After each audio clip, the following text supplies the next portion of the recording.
வணக்கம். எஸ்ஜே மாந்திரிகம். பதிவுக்குள் போகும். கன்னிக்கோழி முட்டையும் மாந்திரிகமும். கன்னிக்கோழி முட்டையில் பார்த்தீங்களானாக்கா, எப்படி கன்னிக்கோழி முட்டையை வச்சு மாந்திரிகத்தை செயலுக்கு செய்து நாம் நம்மளை காப்பாற்றிக்கிறது, நம்மளை பாதுகாத்துக்கிறது, நமக்கு தேவையான பாதுகாப்பு கவசம் செய்கிறதுன்றதை ஒரு பதிவில் நம்ம பார்த்தோம். அதே கன்னிக்கோழி முட்டையை வச்சு எப்படி மாந்திரிகம் செய்கிறதுன்றதை இந்த பதிவில் பார்க்கலாம். கேட்டிருந்தீங்க, கன்னிக்கோழி முட்டையில் இதுதான் செய்ய முடியுமா, வேறு எதுவும் செய்ய முடியாதுங்களா, கன்னிக்கோழி முட்டையை வச்சு மாந்திரிகம் செய்ய முடியுமான்னு 5 பேர் கேட்டிருக்காங்க. 2 பேர் அந்த மாந்திரிகத்தை எப்படி பிரயோகம் பண்ணுறதுன்றதை கொஞ்சம் தெளிவாக சொல்லுங்கன்னு கேட்டிருக்கீங்க.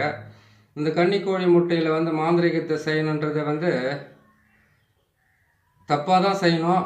ஆனால் அதை நீங்கள் செய்து பழக்கப்படுத்திக்கிங்க. ஏன்னு கேட்டிங்களானாக்கா, கன்னிக்கோழி முட்டையை எப்படி ஒரு கன்னி பெண்ணுடைய மாதவிடையை வச்சு அஷ்டகர்மம் 8 சித்துகளையும் விளையாடலான்னு சொல்கிற மாதிரி இதையும் நீங்கள் செய்கிறதுக்கு கொஞ்சம் செஞ்சாலும் அந்த அஷ்டகர்மம் சித்தி பண்ணலாம். ஆனால் வசியத்தையும் மோகனத்தையும் தவிர வேறு எல்லா விதமான வேலையுமே இந்த கன்னிக்கோழி முட்டையில் செய்து நீங்கள் சாதிக்கலாம். அந்தளவுக்கு கன்னிக்கோழி முட்டையில் மிகப்பெரிய மாந்திரிக சக்தி அடங்கியிருக்குது.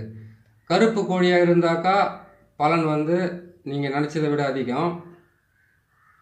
மற்றபடி வேறு கன்னிக்கோழியாக இருந்தாக்கா பலன் உங்களுக்கு 75% கண்டிப்பாக நடக்கும் இந்த மாந்திரிகத்தில். அதாவது இந்த கன்னிக்கோழி முட்டையை எதுக்காக செய்து மாந்திரிகத்தை பிரயோகம் பண்ணணும்னு கேட்குறாங்க. எதுக்காக தான் செய்யணும்னு கேட்டிங்கனாக்கா, கன்னி என்பது கேட்டீங்கன்னாக்கா எல்லாத்தையுமே உருவாக்குறது, அழிக்கிறது. இது ரெண்டுத்துக்குமே அது ரெண்டுமே சாத்தியமாகாது. அதில் ஒருத்தர் மாந்திரிகத்தின் மூலியமாக பாதிக்கப்பட்டிருந்தாக்கா அதை எப்படி அதை பிரயோகம் பண்ணி அதிலிருந்து நம்மளை பாதுகாத்துக்கிறதுன்றது வழியை நமக்கு சொல்லியிருக்கேன். இப்போ கேட்டிங்கன்னா அதே கன்னிக்கோழி முட்டையை வச்சு எப்படி மாந்திரிகத்தை பிரயோகம் பண்ணுறன்றதை தெளிவாக சொல்கிறேன். கேட்டுக்குங்க. கேட்டுட்டு நீங்கள் அதை செய்தீங்கன்னாக்கா உங்களுக்கு நல்ல பலனை கொடுக்கணும். ஒரு கன்னிக்கோழி முட்டை இருக்கா, சந்தோஷம். அந்த ஒரு கன்னிக்கோழி முட்டை என்ன பண்ணுறீங்க கேட்டிங்கனாக்கா, கன்னிக்கோழி முட்டை வச்சு 3வது நாள், 6வது நாள், 8வது நாள், அந்த 8வது நாள் தான் அதை பிரயோகம் பண்ணணும். அதுக்கு முன்னாடியெல்லாம் அது பிரயோகம் பண்ணக்கூடாது.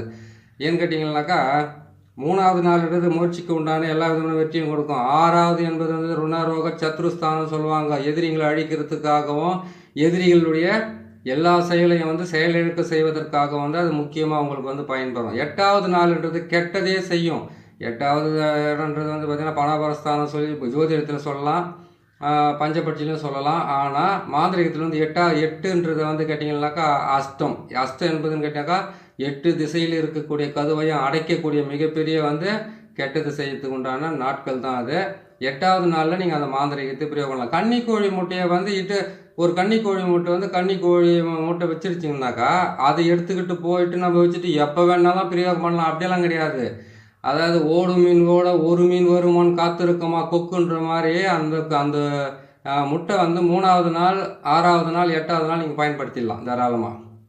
மற்றபடி நீங்கள் மாந்திரிகத்துக்கு நம்ம அந்த உடம்பு மேலே வச்சு தேய்ச்சி எல்லாம் செய்ய சொல்கிறது அது எந்த நாளெலாம் செஞ்சுக்கலாம். இந்த 8வது நாள் அதுக்கு நாளெல்லாம் கிடையாது. அதாவது செய்வன பாதிப்பிலிருந்து விடுபடுறதுக்கு நாள் நட்சத்திரமெல்லாம் கிடையாது. நல்லது செய்கிறதுக்கு நாள் இல்லை, நட்சத்திரம் இல்லை. அதுக்காக ஜோதிடத்தில் வேணால் சில நாட்களுக்கு மாந்திரிகத்தில் இல்லை. ஆனால் இதில் பார்த்தீங்கன்னாக்கா கெட்டது செய்கிறதுக்கு நாட்கள் தேவை. செவ்வாய்க்கிழமையோ சனிக்கிழமையோ மாந்திரிகத்துக்கு மிகப்பெரிய வேலையை செய்யும். அதே மாதிரி அஷ்டமி நவமி உங்களுக்கு சொல்லியிருக்கிறோம். அஷ்டமி நவமியில் நல்ல வேலை செய்யும், ஏகாதசியில் நல்ல வேலை செய்யறதுக்கு ஆரம்பிக்கும். இந்த வேலைகளை நீங்கள் செய்து முக்கியமாக அதை நீங்கள் பயன்படுத்தி நீங்கள் நல்லபடியாக இருக்கலாம். என்ன பண்ணுங்கன்னா அந்த 3வது நாள், 6வது நாள், 8வது நாள், இந்த 3 நாளையுமே நீங்கள் முடிவு பண்ணி வச்சிங்க இன்றைக்கி தான் செய்யணும்னு சொல்லிவிட்டு. அதுக்கு முன்னாடி என்ன பண்ணால் எந்த எதிரியோடைய நீங்கள் எந்த ஆளுக்கு நீங்கள் மாந்திரிகம் பண்ணுறீங்கன்றதை முழுமையாக நீங்கள் தெரிஞ்சு வச்சுக்கோங்க. இவங்களுக்கு தான் செய்யணும், இவங்களுக்கு தான் பண்ணணுன்றதை நீங்கள் தெரிஞ்சு வச்சுக்கிட்டீங்கன்னா போதும். சரிங்களா? அவங்களுடைய பேர், அவங்க அம்மா பேர், அவங்களுடைய வம்சத்தில் இருக்கிற எல்லாருடைய பேர், ஆனால் அவங்க குலதெய்வம் பேர் கண்டிப்பாக தேவைப்படும். ஏன்னு கேட்டிங்கன்னாக்கா அந்த குலதெய்வம் இல்லாமல் உங்களால் எந்த மாந்திரிகத்தையும் கன்னிக்கோழி முட்டையை வச்சு உங்களால் சாதிக்க முடியாது. குலதெய்வத்தினுடைய பேர் தெரிஞ்சிருக்கணும். எந்த தெய்வத்தை அவங்க வணங்குறாங்க, எந்த தெய்வத்துக்கு அவங்க பலி கொடுக்குறாங்க, எந்த தெய்வத்தை சைவமா அசைவமா அவங்களுடைய விஷயம் என்னன்றதை தெளிவாக தெரிஞ்சு வச்சுக்கணும். அதே மாதிரி கேட்டிங்கன்னாக்கா இந்த கன்னிக்கோழி முட்டையை நீங்கள் யூஸ் பண்ணி நீங்கள் ஜெயிக்கணும்னு கேட்டிங்கன்னாக்கா, ஹரிச்சந்திரன் இருக்காங்க பார்த்தீங்களா, மயானத்தில் அந்த இடுகாட்டில் அந்த ஹரிச்சந்திரனுடைய இது சொல்லுவாங்கள்ல பார்த்தீங்களா, அந்த கதை சொல்கிற இடத்துல இருக்கக்கூடிய ஒரு சிலை ஒன்று வச்சுருப்பாங்க. அங்கே இருக்கிற மண் கண்டிப்பாக தேவைப்படும். அந்த மண்ணை எடுக்கிறதா இருந்தால் வலது கையில் எடுக்கக்கூடாது, இடது கையில் தான் எடுக்கணும். அந்த இடது கையில் எடுக்கும்போது கூட உங்களுடைய வந்து நீங்கள் என்ன பண்ணுங்க, கொஞ்சம் சுத்த பத்தமாக போய் எடுங்க. ஏன்னு கேட்டிங்கன்னா, மாந்திரீகத்தை பிரயோகம் பண்ணுறது ஏனா தானே செஞ்சுட்டு எல்லாமே மாட்டிக்க போகிறீங்க. அதாவது உங்களால் முடிஞ்ச அளவுக்கு நல்லது செய்யலாம்னு பரவாயில்ல, கெட்டது செய்யாத கெட்டது வந்து உங்களுக்கு நல்லது நடக்கலாம், கெட்டது உங்களுக்கு நடக்காதாவே போதும். மற்றபடி எல்லாம் எல்லாத்தையும் ஃபேஸ் பண்ணிக்கலாம். சரிங்களா?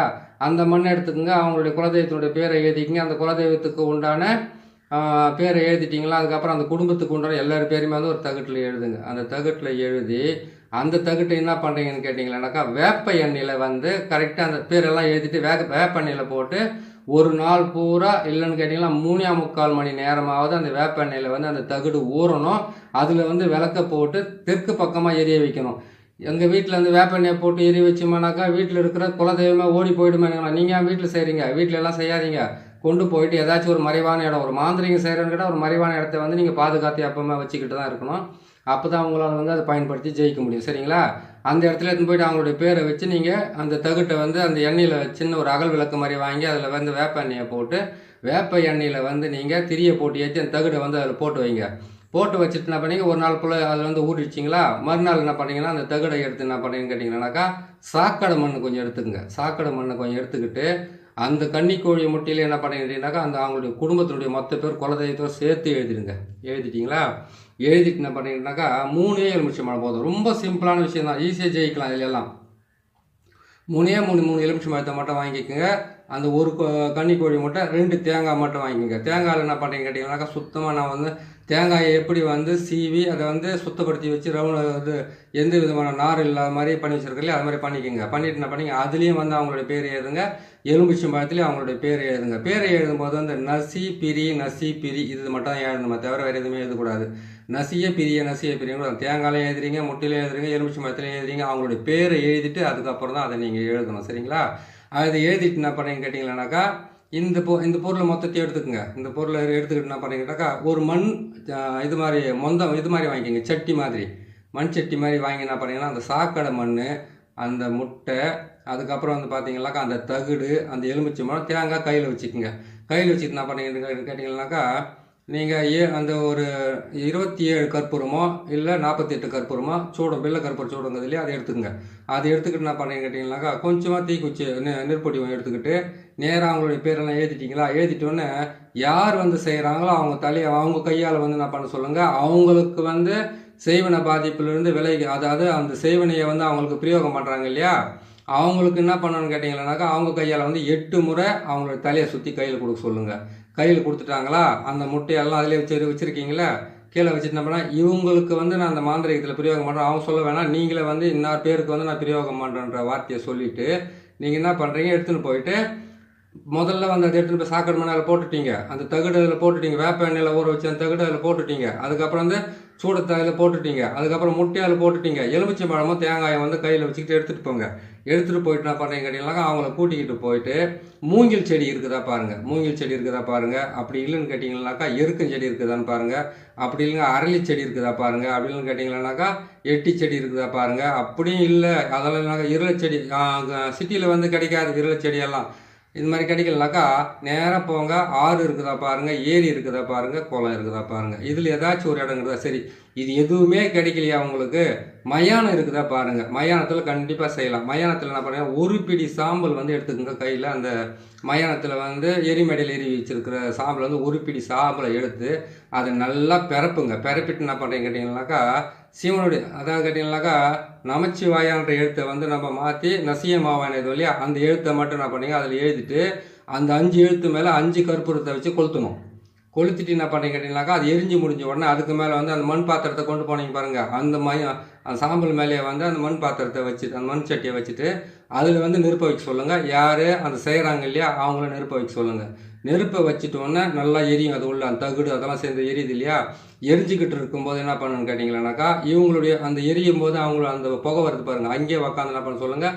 அவங்க இவங்களால எனக்கு ஏற்பட்ட அந்த பாதிப்புக்காக, இவங்க பண்ண துன்பத்துக்காக, இவங்க எனக்கு பண்ண பல பிரச்சனைகளுக்காக நான் அந்த மாந்திரிகத்தை செய்கிறேன். நீங்கள் கண்டிப்பாக வந்து இதுக்கு உண்டான வழியும் அவங்களுக்கு எது நடக்கணும்னு அவங்க மனசுக்குள்ள நினைக்கிறாங்க அதை மனசுக்குள்ள நினச்சிக்கிட்டு அங்கே வந்து நெருப்பாண்டையை சொல்லிவிட்டு அதுக்கப்புறம் அது எரிஞ்சு முடிஞ்ச உடனே கல் தூக்கி போட்டு உடைக்க சொல்லுங்கள். அதை உடச்சிட்டு திரும்பி பார்க்காம போய் என்ன பண்ணிக்கிட்டீங்கன்னாக்கா, முதல்ல அங்கே எரிச்சிட்டிங்க இல்லையா?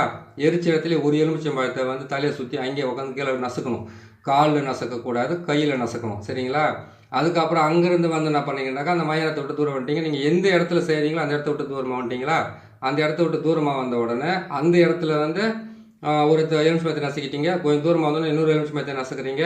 ஒரு தேங்காய் அங்கே உடைக்கிறீங்க, ஒரு தேங்காய் இங்கே உடைக்கிறீங்க. 2 தேங்காய் முடிஞ்சு போச்சு. எரிச்ச இடத்துல ஒரு தேங்காய், தூரமாக வந்து அதாவது கேட்டால் மயானத்தை விட்டு தாண்டி வர்றீங்களோ, இல்லை செஞ்ச இடத்த விட்டு தாண்டி வர்றீங்களோ, செஞ்ச இடத்துல ஒன்று நசுக்கிட்டு, ஒன்று உடைச்சிட்டு, இன்னொரு இடத்துல வந்து ஒன்று நசுக்கிட்டு, ஒன்று உடைச்சிட்டு வர்றீங்க இல்லையா? அதுக்கப்புறம் இங்கே இருந்தோடனே நீங்கள் இந்த 3 வழி பாதையை தாண்டி எப்படி இருந்தாலும் போவீங்க. அந்த இடத்துல வந்து ஒரு எலுமிச்சம்பழத்தை தலையை சுற்றி நசுக்கிட்டு திரும்பி பார்க்காத போயிட்டு கை, கால், முகத்தெல்லாம் சுத்தமாக அலம்பிக்கிட்டு, முடிஞ்ச அளவுக்கு வந்து மஞ்சள் நீரில் வந்து கை, கால், முகம்லாம் சுத்தமாக கழுவிங்க. கழுவிக்க என்ன பண்ணுறீங்கன்னு கேட்டிங்கன்னாக்கா, அவங்ககிட்ட வந்து ஒரு தாய் தோன் கொடுத்து அனுப்புவீங்க. இல்லைன்னு கேட்டிங்கன்னாக்கா 4 தகடு இதே மாதிரி எழுதி கையில் கொடுத்து அனுப்புவீங்க. கிழக்கு, மேற்கு, வடக்கு, தெற்குன்னு சொல்லக்கூடிய 4 திசையில் வந்து 4 தகடு கொண்டு போயிட்டு வேப்ப மரத்தில் அடிக்க சொல்லுங்கள். அவங்க வீட்டிலேருந்து கணக்கு போட சொல்லுங்கள். வீட்டிலேருந்து கிழக்கு, மேற்கு, வடக்கு, தெற்கு 4 பக்கத்தில் 4 தகடு அடிச்சுட்டு வர சொல்லுங்கள். மாந்திரிகத்தில் வந்து நீங்கள் என்ன நினச்சி செய்கிறீங்களோ, ஆனால் ஒன்று கொல்லலாம்னு நினைக்கிறத விட்டுட்டு, அழிக்கலாம்னு நினைக்கிறத விட்டுட்டு, நீங்கள் எதை வேணாலும் செய்யுங்க. ஏன்னு கேட்டிங்களானாக்கா, அது கொல்றதுன்றது வந்து பார்த்தீங்களானாக்கா, சிவனுக்கு செய்கிற தப்பை விட சக்திக்கு வந்து பிடிக்காது. மரணத்தை கொடுக்குறதுன்னா பெண்ணை கற்பழிச்சவன், பெண்ணை ஏமாத்தினவன், கொலைகாரன், அதுக்கப்புறம் கேட்டால் கொள்ளைக்காரன், அதுக்கப்புறம் கேட்டிங்கனாக்கா ஊர் வாயை அடித்து ஒலையில் போட்டவன், ஊரை கெடுத்து நாசம் பண்ணவன், அதே மாதிரி ஒரு குடும்பத்தை அழிக்கிறதுக்கு காரணமாக இருந்தவன், இவங்களுக்கு வேணால் கூட மரண தண்டனை கொடுக்கறதுக்கு நீங்கள் செய்தீங்கன்னா கரெக்டாக வேலை செய்யும்.